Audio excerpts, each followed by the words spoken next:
Voyant qu'elle n'avait pas donné d'enfant à Jacob, Rachel devint jalouse de sa sœur. Elle dit à Jacob, « Donne-moi des fils, sinon je vais mourir. » Jacob s'enflamma de colère contre Rachel et dit, « Suis-je à la place de Dieu, moi? C'est lui qui t'a empêché d'avoir des enfants. » Rachel reprit, « Voici ma servante Bila. Unis-toi à elle pour qu'elle enfante sur mes genoux. Ainsi, grâce à elle, j'aurai un fils moi aussi. » Elle lui donna donc pour femme sa servante Bila, et Jacob s'unit à elle. Bila devint enceinte et enfanta un fils à Jacob. Rachel dit, « Dieu m'a rendu justice, il a écouté ma voix, il m'a donné un fils. C'est pourquoi elle l'appela Dan. » Bila, la servante de Rachel, devint encore enceinte, et elle enfanta un second fils à Jacob. Rachel dit, « J'ai livré contre ma sœur des combats de Dieu, et je l'ai emporté. » Elle appela donc l'enfant Nephtali. Quand Léa s'aperçut qu'elle avait cessé d'enfanter, elle prit sa servante Zilpa et la donna pour femme à Jacob. Zilpa, la servante de Léa, enfanta un fils à Jacob. Léa dit, « Quelle chance !» Et elle l'appela Gad. Zilpa, la servante de Léa, enfanta un second fils à Jacob. Léa dit, « Quel bonheur pour moi! Les filles me proclament bienheureuse. » Et elle appela l'enfant Asher. Au temps de la moisson des blés, Rouben s'en alla dans les champs pour y chercher des mandragores. Il les apporta à Léa, sa mère, et Rachel dit à Léa, « Donne-moi donc les mandragores de ton fils. » Léa répondit, « Ne te suffit-il pas de m'avoir pris mon mari, que tu veuilles aussi les mandragores de mon fils ?» Alors Rachel dit, « Eh bien, que Jacob couche avec toi cette nuit, en échange des mandragores de ton fils. » Le soir, quand Jacob revint des champs, Léa sortit à sa rencontre et dit, « Viens donc, car c'est toi mon cadeau en échange des mandragores de mon fils. » Il coucha donc avec elle cette nuit-là. Dieu exauça Léa. Elle devint enceinte et enfanta un cinquième fils à Jacob. Léa dit, « Dieu m'a donné un cadeau, parce que j'ai donné ma servante à mon mari. » Et elle appela l'enfant Issachar.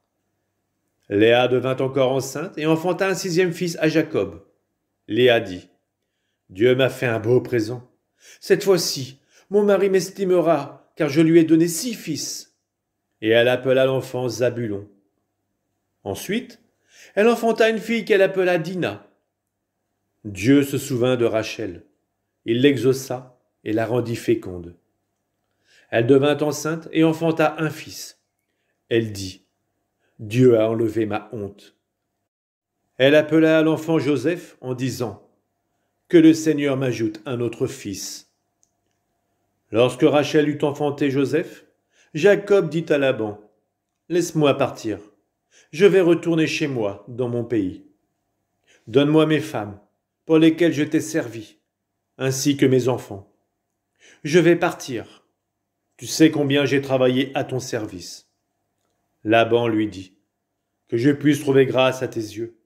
J'ai appris par divination que le Seigneur m'a béni à cause de toi. » Puis il ajouta, « Fixe-moi ton salaire et je te le donnerai. » Jacob dit, « Tu sais combien j'ai travaillé à ton service, et ce que ton bétail est devenu grâce à moi.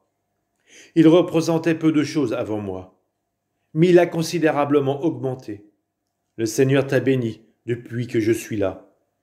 Et moi maintenant, quand vais-je travailler pour ma maison? » Laban dit, « Que vais-je te donner? » Jacob répondit, « Tu ne me donneras rien. Et si tu fais pour moi ce que je vais te dire, je recommencerai à faire paître ton petit bétail et à le garder. Aujourd'hui, je vais passer au milieu de tout ton petit bétail, et je mettrai à l'écart tout mouton tacheté ou moucheté, tout mouton brun parmi les jeunes béliers, et toute bête mouchetée ou tachetée parmi les chèvres. Ce sera mon salaire.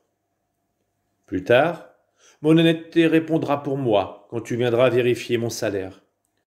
Tout ce qui en ma possession ne sera pas moucheté ou tacheté, parmi les chèvres et brun parmi les jeunes béliers, sera considéré comme un vol de ma part. » Et Laban conclut, « C'est bien, qu'il en soit comme tu l'as dit. » Le jour même, Laban mit à part les boucs rayés ou mouchetés, ainsi que toutes les chèvres tachetées ou mouchetées, tous ceux qui portaient des taches blanches ou étaient bruns parmi les jeunes béliers, et il les confia à ses fils. Puis il mit une distance de 3 jours de marche entre lui et Jacob, tandis que Jacob faisait paître le reste du troupeau de Laban. Jacob se procura de fraîches baguettes de peuplier, d'amandier, de platane. Il les écorça, faisant apparaître des raies blanches, mettant à nu le blanc qui était sous l'écorce des baguettes. Puis il plaça les baguettes ainsi écorcées dans les auges, dans les abreuvoirs, où le petit bétail venait boire.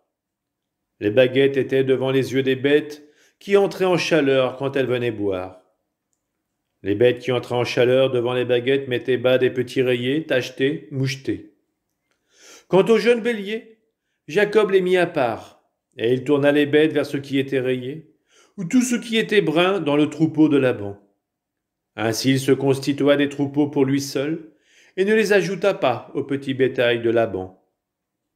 Chaque fois que les bêtes les plus vigoureuses s'accouplaient, Jacob mettait les baguettes dans les auges, sous leurs yeux, pour qu'elles s'accouplent devant les baguettes.